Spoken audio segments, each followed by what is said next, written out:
एक सुघड़ औरत की पहचान उसके साफ सुथरे घर और साफ सुथरे किचन से ही होती है। सर्दियों में चूंकि टाइम कम होता है तो हम लोग शार्ट दिनों में अपने टाइम को किस तरह मैनेज करें, इतने छोटे दिन में अपने कामों को किस तरह अच्छे अंदाज से करें, कम टाइम और कम बजट में हम अपने घर को किस तरह जन्नत जैसा बना सकते हैं। अस्सलाम वालेकुम, this is me Aneeza and you are watching my YouTube channel Aneeza Danish vlogs. अगर आप लोग मेरे चैनल पे पहली दफ़ा आए हैं तो चैनल को जल्दी से सब्सक्राइब कर लें। अच्छा, आज का जो व्लॉग है वो मैंने अर्ली मॉर्निंग से स्टार्ट किया है और इसका भी एक मकसद है। यहाँ पे मैंने पहले नमाज़ पढ़ी, देन कुरान पाक पढ़ा। ये मैं आपको बाद में बताऊँगी कि ये वाली वीडियो मैंने क्यों शूट की और इसको दिखाने का असल मकसद क्या था। आज हम लोग जिस टॉपिक पे बात करेंगे वो जनाब है एक तो टाइम मैनेजमेंट, कि हम अपने टाइम को किस तरह मैनेज करें। आपको पता है जैसे ही सर्दियां स्टार्ट होती हैं तो दिन बहुत ज़्यादा शॉर्ट हो जाते हैं। शॉर्ट टाइम में हमारे लिए घर के कामों को मैनेज करना बहुत ज़्यादा मुश्किल हो जाता है। यही वजह है कि लेडीज़ का ज़्यादातर टाइम किचन में ही गुजर जाता है और रात को जनाब आधी रात उनको कामों में गुजर जाती है, जिसकी वजह से उनकी नींद भी पूरी नहीं होती और सुबह वो जल्दी उठ भी नहीं सकती। तो अपने टाइम को हम लोग किस तरह मैनेज करें। सबसे पहले जनाब अपने दिन का आगाज़ अल्लाह और उसके रसूल के बाबरकत नाम से शुरू करें। कोशिश करें कि सुबह फजर में उठें। अब मेरी जो रूटीन है, मैं सुबह फजर के टाइम उठती हूँ। सबसे पहले नमाज पढ़ती हूँ, कुरान पाक पढ़ती हूँ।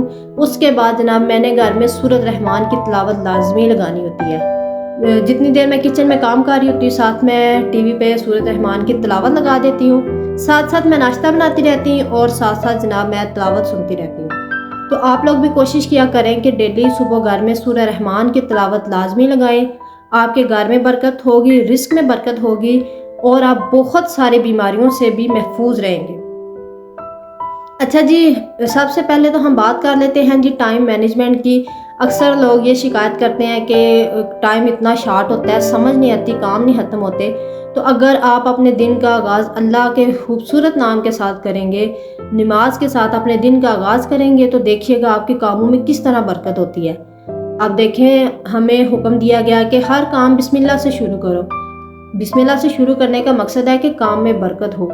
तो अगर हम अपने दिन का आगाज़ ही अल्लाह के नाम से करें, नमाज पढ़ के, कुरान पाक पढ़ के हम अपने घर के कामों में जो है वो काम करने के लिए जाएं, तो देखिएगा कि हम लोग कम टाइम में जो है वो घर का सारा काम भी कर लेंगे, अच्छी तरह मैनेजमेंट भी हो जाएगी और हम बहुत सारी परेशानियों से भी बच जाएंगे। आज जो टिप्स मैं आप लोगों को देने लगी हूँ, अगर आप उनको फॉलो करेंगे ना तो आपका टाइम भी जो है वो सेव रहेगा और आप कम टाइम में अपने किचन और घर को जन्नत जैसा बना देंगे। वो कहते हैं एक सुघड़ औरत की पहचान उसके साफ सुथरे घर और साफ सुथरे किचन से होती है। मुझे इतनी ज़्यादा खुशी होती है ना जब मैं देखती हूँ कि मेरा किचन भी नीट एंड क्लीन है, घर भी इतना साफ़ सुथरा है, वॉशरूम भी इतना साफ़ सुथरा है। तो सारी चीज़ों को देख के ना एक दिली सुकून मिलता है, एक दिली खुशी मिलती है। और मैं तो ये कहूँगी मेरी नज़रों में वो औरत ही नहीं है जो अपने घर को साफ़ सुथरा नहीं रख सकती, कम टाइम कम बजट में अपने घर को ऑर्गेनाइज नहीं कर सकती। हम लोग वीडियोस इसीलिए बनाते हैं, ये छोटी छोटी टिप्स आप लोग के साथ इसीलिए शेयर करते हैं ताकि आप लोग इससे फ़ायदा उठाएं और आप अपने टाइम को मैनेज करना सीखें। अच्छा जनाब, यहाँ पे सबसे पहले बारी आती है किचन क्लीन करने की, क्योंकि नाश्ता बनाने के फ़ौरन बाद ही किचन को लाजमी क्लीन कर दिया करें। मोस्टली लोग ये होते हैं कि नाश्ता बना लिया, अच्छा बाद में करती हूँ, अच्छा थोड़ी देर बाद करती हूँ। तो जब हम बैठे रहेंगे ना तो फिर हमारा उठने को दिल ही नहीं करेगा। तो सर्दियों में तो वैसे ही जब एक दफ़ा बिस्तर में बैठ जाओ ना फिर तो उठने को दिल ही नहीं करता। तो जब भी नाश्ता बनाए फ़ौरन से किचन को क्लीन कर दे। तो नाश्ता बनाने के बाद सबसे पहले मैंने अपना जो किचन काउंटर है उसको क्लीन किया। तो इसके ऊपर जितनी भी चीज़ें मेरी पड़ी हुई थी उन्हें भी मैंने दोबारा से क्लीन किया।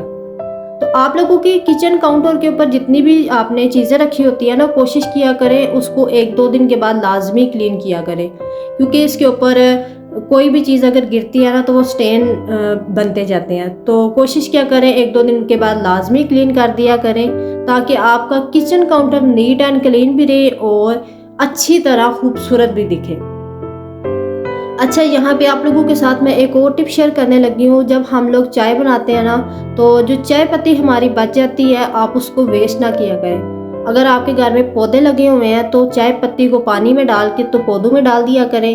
अगर पौधे नहीं हैं तो आपकी जो चाय पत्ती है या रात का जो बचा हुआ सालन है उसको हरगिज़ सिंक में ना गिराया करें। सिंक में गिराने से एक तो हमारा सिंक ऑयली भी हो जाता है और हमारे जो पाइप हैं वो भी ब्लॉक हो जाते हैं। तो कोशिश किया करें जितना भी वेस्टेड खाना है, चाय पत्ती है या बचा हुआ जो सालन है, उसको एक रैपर में रैप करके डस्टबिन में गिराया करें या सिंक के ऊपर एक छोटा सा शापर लटका दें। जितना भी आपका जो वेस्टेज होता है ना वो सारा उसमें गिराते जाएं, देन आप उसको डस्टबिन में गिरा दें।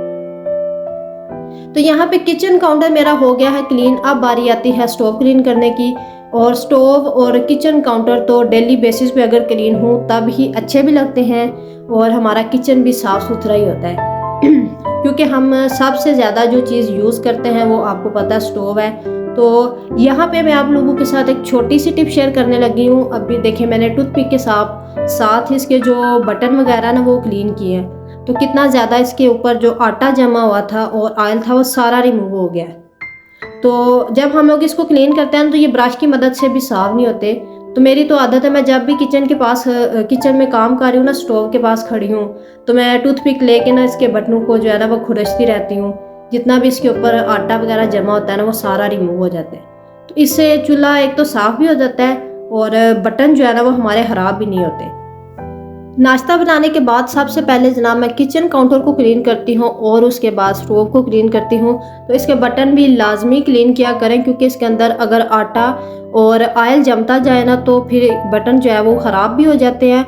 और मोस्टली टाइम आप लोगों ने देखा होगा कि ऑन ऑफ करने में भी बहुत ज़्यादा प्रॉब्लम होती है। तो इसकी वजह यही होती है कि इसके ऊपर आटा जब गिरता है ना वो गिरने की वजह से अंदर जम जाता है। तो मैं जब भी काम कर रही होती ना तो मेरी यही कोशिश होती है कि साथ साथ मैं इसको लाजमी क्लीन किया करूँ। इवन मैं अगर किसी के घर में भी हूँ ना, किचन में अगर मैं जाऊँ कोई काम कर रही हूँ तो मैं लेके ना कोई भी मैच बॉक्स लेके या टूथपिक तो लाजमी इसको क्लीन करती हूँ। तो यहाँ पे जनाब हमने अपने किचन को अच्छी तरह से कर लिया है क्लीन। हमारा काउंटर टॉप भी क्लीन हो गया है और हमारा जो स्टोव है वो भी क्लीन हो गया है। अच्छा, मैंने जितनी भी क्लीनिंग की है वो मैंने इस टॉवल से की है। ये मैंने आपको लास्ट वीडियो में भी बताया था कि ये वाला टॉवल आप लोग लाजमी बाय करके रखें क्योंकि इनके साथ क्लीनिंग बहुत अच्छी तरह होती है। पहले गीले कपड़े के साथ क्लीन करें, फिर उसके ऊपर खुश्क कपड़ा लाजमी लगाएं क्योंकि अगर हम गीले कपड़े से साफ़ करके बाद में खुश्क कपड़े से साफ़ नहीं करेंगे ना तो वो स्टेन से लग जाएंगे। और आप लोगों ने अक्सर देखा होगा कि अगर शीशे वाला स्टोव है या स्टील वाला भी हो ना तो गीले कपड़े से साफ़ करके जब हम खुश्क से नहीं करते हैं तो उसके ऊपर धब्बे से पड़ जाते हैं जो बहुत ज़्यादा बुरे लगते हैं। तो कोशिश किया करें गीले कपड़े के बाद खुश्क कपड़ा लाजमी लगाया करें। काउंटर टॉप पे भी अगर आप लोग उसको धो सकते हैं तो 1 वीक के बाद लाजमी धोया करें, नहीं तो डेली बेसिस पे आप उसको लाजमी क्लीन किया करें। तो जनाब हमारा किचन तो हो गया है अच्छी तरह क्लीन और अब बारी आती है जी वॉश बेसन की। किचन और वॉशरूम दो ऐसी चीज़ें हैं हमारी घर की जो डेली बेसिस पे बहुत ज़्यादा यूज़ होती हैं, तो इनकी सफाई भी डेली बेसिस पे बहुत ज़्यादा ज़रूरी होती है। अच्छा जी, हम टाइम मैनेजमेंट की बात कर रहे थे तो मैं आप लोगों को बताती हूँ कि टाइम को किस तरह मैनेज करें। मैंने आपको स्टार्ट में दिखाया है, नमाज़ पढ़ रही हूँ मैं या कुरान पाक पढ़ रही हूँ, उसका बेसिक मकसद शो ऑफ करना या दिखावा करना नहीं था। हम लोग ये चीज़ें आप लोगों के साथ इसलिए शेयर करते हैं ताकि आप मोटिवेट हों। ये चीज़ें मोटिवेशनल के लिए होती हैं, कोई दिखावा करने के लिए नहीं होती। तो हम अगर अपने दिन का आगाज़ अल्लाह के नाम से शुरू करेंगे, नमाज के बाद हम दिन का आगाज़ करेंगे तो हमारे काम में बरकत होगी, हमारे दिन में बरकत होगी, हमारा दिन अच्छा भी गुजरेगा, पुरसुकून भी रहेगा और हम एक खुशगवार दिन गुजारेंगे अगर हम अल्लाह के नाम से आगाज़ करें। हमारी तो खैर चाइल्डहुड से आदत है, हमारे घर में बचपन से ही जनाब सुबह फजर की नमाज कुरान के बाद हमें नाश्ता मिलता था और मेरी अम्मी की अभी भी ये आदत है सुबह उठ के वो नमाज़ पढ़ती हैं, कुरान पाक पढ़ती हैं, दैन उसके बाद उन्होंने नाश्ता बनाना होता है और हमारी भी ये रूटीन है।